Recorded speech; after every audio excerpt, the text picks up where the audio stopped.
naming tagapamahalang pangkalahatan, kapatid na Eduardo V. Manalo.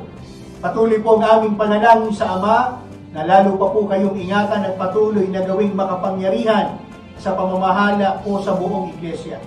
Nangangako po kami na patuloy na makikipagkaisa at magpapasako po sa inyo.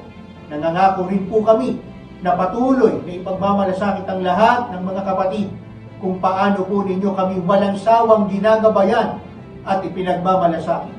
Masaya po naming mga puso na bumabati po sa inyo ng Happy birthday po! Mahal na mahal po namin kayo!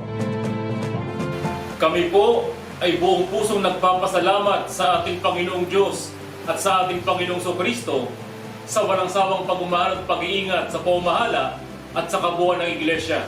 Kapatid na Eduardo V. Manalo, Happy birthday po! Mahal na mahal po namin kayo!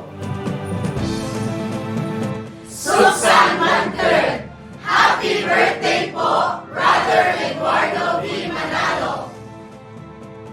To our beloved Executive Minister, Brother Eduardo V. Manalo, we wish to greet you. Happy birthday